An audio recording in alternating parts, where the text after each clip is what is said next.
பழைய விஷயங்கள் என்பது பழைய பொருட்கள் மட்டுமல்ல, வீட்டில் இருக்கக்கூடிய பழைய சாமான் மட்டுமல்ல, அதை மட்டும் எரிப்பதல்ல. பழைய சிந்தனைகள் இருந்தாலும் அதையும் எரிக்க வேண்டும். யாரு மேலாவது கோபம் இருக்குன்னா அதையும் தொலைக்கணும்.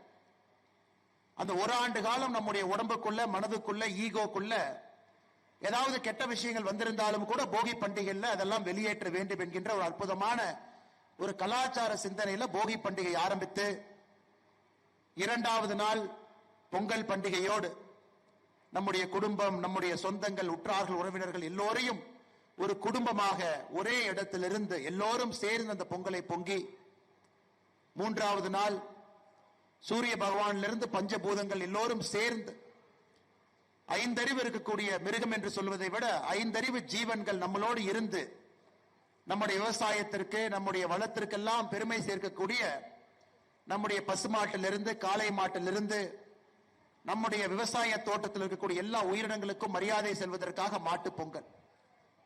அதன் பிறகு நான்காவது நாள் நம்முடைய தமிழர் கலாச்சாரத்தினுடைய ஒரு பாரம்பரியமாக இருக்கக்கூடிய திருக்குறள், திருவள்ளுவரை பெருமைப்படுத்தக்கூடிய திருவள்ளுவர் நாள். இந்த 4 நாட்களும் தொடர்ந்து போகி பண்டிகை, பொங்கல் பண்டிகை, மாட்டு பொங்கல் பண்டிகை, திருவள்ளுவர் நாள், 4ஐயும் ஒன்றாக ஒரு கலாச்சாரம் மிகச் சிறப்பாக கொண்டாடி கொண்டிருக்கிறது என்றால் அது நம்முடைய தமிழர் கலாச்சாரத்தில் மட்டும்தான் அது நடந்து கொண்டிருக்கிறது. அருமை சொந்தங்கள், பாரதிய ஜனதா கட்சி கடந்த சில ஆண்டுகளாக நம்ம ஊர் பொங்கல் என்கின்ற பெயர்ல பட்டி தொட்டி எல்லாம் இந்த பொங்கல் பண்டிகையை மக்களோடு இணைந்து சமத்துவ பொங்கலாக கொண்டாடி கொண்டிருக்கின்றோம். பாரதிய ஜனதா கட்சியினுடைய எல்லா ஒன்றியத்திலும் 1200க்கும் மேற்பட்ட ஒன்றியத்திலும் இந்த பொங்கல் பண்டிகை நடக்கிறது. அந்த பகுதியில் இருக்கக்கூடிய எல்லா மக்களோடு இணைந்து இந்த பொங்கலை பொங்குகின்றோம். இன்னைக்கு 1008 பொங்கல் பானையை ஒரே இடத்துல நம்முடைய மகளிர் அணி அக்கா கவிதா அவர்கள் இருக்கின்றார்கள், அவருடைய சகோதரிகள் எல்லாம் இருக்கிறாங்க.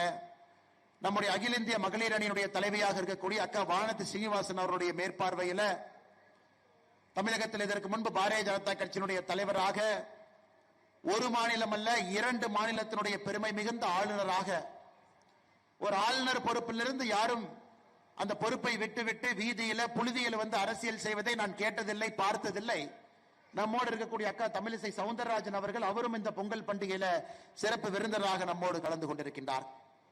இதையெல்லாம் பார்க்கும் பொழுது ஒரு உண்மையான பெண்கள் சக்தியை நாம் பார்க்கின்றோம். நிச்சயமாக தமிழ்நாட்டில் நம்முடைய பெண்கள் அவங்க குரல் கொடுக்க ஆரம்பிக்கிறாங்க, பேச ஆரம்பிக்கிறாங்கன்னா, எப்படி போகி பண்டிகையில பலதெல்லாம் போகணுமோ, பழசெல்லாம் போகணுமோ, துன்பமெல்லாம் போகணுமோ, பெண்கள் அவர்கள் பேச ஆரம்பிக்கும் பொழுது பழையதெல்லாம் போகும், துன்பமெல்லாம் போகும், இன்பம் வரும்.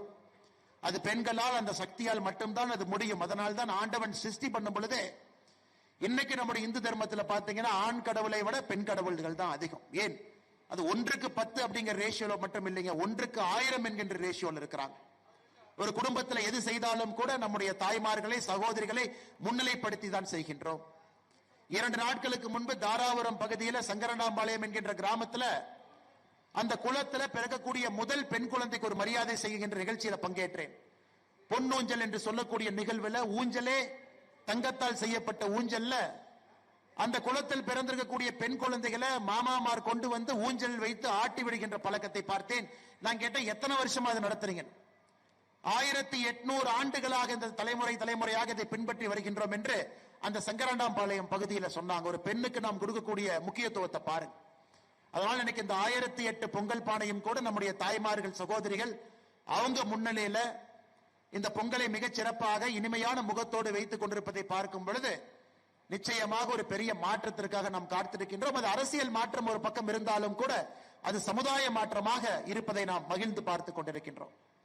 அருமை சொந்தங்களே, என்றைக்கும் இல்லாத அளவுக்கு இன்னைக்கு குடும்பத்துக்குள்ள சிறு சிறு பிரச்சனைகள் அதிகமாக கொண்டிருக்கிறது.